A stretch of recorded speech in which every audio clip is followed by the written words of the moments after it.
এই বাংলায় 11.5 কোটির মধ্যে 4 কোটির বেশি মুসলমানের বাস, সেখানে আমরা একটা বাবরি মসজিদ করতে পারবো না?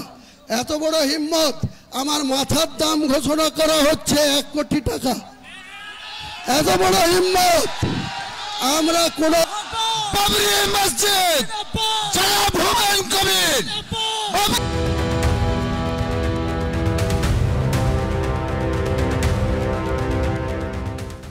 ভারতের মুঘল সাম্রাজ্যের প্রতিষ্ঠাতা সম্রাট জহিরুদ্দিন মুহাম্মদ বাবর তার সাম্রাজ্যের গোড়াপত্তনের মাত্র 3 বছরের মাথায় 1529 সালে উত্তরপ্রদেশের অযোধ্যাতে একটি মসজিদ নির্মাণের পৃষ্ঠপোষকতা করেন।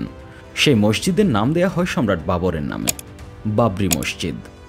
তারপর পেরিয়ে যায় 450 বছর। এর মধ্যে ভারতবর্ষে রাজনৈতিক এবং ধর্মীয় শাসনের পট পরিবর্তন হয়েছে। 1992 সালের ডিসেম্বর মাসের 6 তারিখ বিশ্ব হিন্দু পরিষদ এবং এর সহযোগী উগ্রবাদী কর্মীরা উত্তরপ্রদেশের সেই ঐতিহাসিক বাবরি মসজিদ ধ্বংস করে। আজ 2025 সালের সেই 6 ডিসেম্বর বাবরি মসজিদ ধ্বংসের 33 বছর পর ভারতের পশ্চিমবঙ্গের মুর্শিদাবাদে একই নামে একটি মসজিদের ভিত্তিপ্রস্তর স্থাপন করেন ভারতের পশ্চিমবঙ্গের বিধানসভার এমএলএ হুমায়ুন কবির। সম্রাট বাবরের ছেলে সম্রাট হুমায়ুনের নামে তার নাম। হুমায়ুন কবির মুর্শিদাবাদের ভরতপুর আসন থেকে তৃণমূল কংগ্রেসের টিকিটে বিধায়ক নির্বাচিত হয়েছেন। গত কয়েকদিন ধরেই পশ্চিমবঙ্গের রাজনীতিতে উত্তাপ ছড়াচ্ছে হুমায়ুনের এই বাবরি মসজিদ নির্মাণের ঘোষণা। হুমায়ুন কবির পশ্চিমবঙ্গের বিধানসভার একজন নির্বাচিত এমএলএ, যিনি ছিলেন মমতা ব্যানার্জির দল তৃণমূল কংগ্রেসের নেতা। কিন্তু বাবরি মসজিদ নির্মাণের ঘোষণার পর তাকে তৃণমূল কংগ্রেস থেকে বহিষ্কার করা হয়েছে। গত 4 ডিসেম্বর এই সিদ্ধান্ত জানান কলকাতার মেয়র এবং তৃণমূল কংগ্রেসের নেতা ফিরহাদ হাকিম। আমরা হুমায়ুন কবিরকে সাসপেন্ড করছি। এদিকে হুমায়ুন কবিরকে মুর্শিদাবাদে বাবরি মসজিদ গড়া থেকে বিরত রাখতে কলকাতা হাইকোর্টে দায়ের করা হয়েছে একটি মামলা। তবে মামলার ডিভিশন বেঞ্চ এই ব্যাপারে কোনো হস্তক্ষেপ না করার সিদ্ধান্ত জানায়। ফলে আইনি জটিলতা কাটিয়ে আজ দুপুর 1টায় হাজার হাজার মানুষের উপস্থিতিতে বাবরি মসজিদের ভিত্তিপ্রস্তর স্থাপনের কাজ সম্পন্ন করেছেন বিধায়ক হুমায়ুন কবির।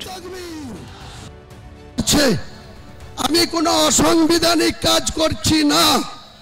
ভারতের সংবিধানকে সম্মান জানিয়েই প্রত্যেকটা ধর্মাবলম্বী মানুষের নিজের নিজের অধিকার আছে। কেউ চার্চ বানাতে পারে, কেউ গির্জা বানাতে পারে, কেউ মন্দির বানাতে পারে। আমরা মুসলমান যারা, তারা আল্লাহর ঘর মসজিদ বানাতে পারি। এই ব্যাপারে নিজের সোশ্যাল মিডিয়ায় হুমায়ুন কবির বলেছেন, মসজিদ তৈরি করতে 3 বছর সময় লাগবে। এই অর্থ যোগাবে ধর্মপ্রাণ মুসলমানরা। ইতিমধ্যে অর্থ উত্তোলনের জন্য একটি ব্যাংক অ্যাকাউন্ট চালু করতেও দেখা গিয়েছে। এদিকে নিরাপত্তাজনিত অবস্থা নিয়ে হুমায়ুন কবিরকে উদ্বেগ জানাতে দেখা গেলেও তিনি দাবি করেন তারা দমে যাবেন না। তিনি আরও দাবি করেন উত্তরপ্রদেশ থেকে তার মাথার দাম 1 কোটি টাকা হাঁকানো হয়েছে, কিন্তু তাকে উল্টো সেই মাথার দাম হাঁকানো ব্যক্তিকে মুর্শিদাবাদ আসলে দেখে নেয়ার হুমকি দিতে দেখা যায়। এদিকে সর্বশেষ খবর অনুযায়ী মুর্শিদাবাদের বেলডাঙ্গায় আজকে কোনো প্রকার অপ্রীতিকর ঘটনা ছাড়া এই নয়া বাবরি মসজিদের ভিত্তিপ্রস্তর স্থাপন কিংবা পশ্চিমবঙ্গের ভাষায় শিলান্যাস অনুষ্ঠান সম্পন্ন হয়েছে।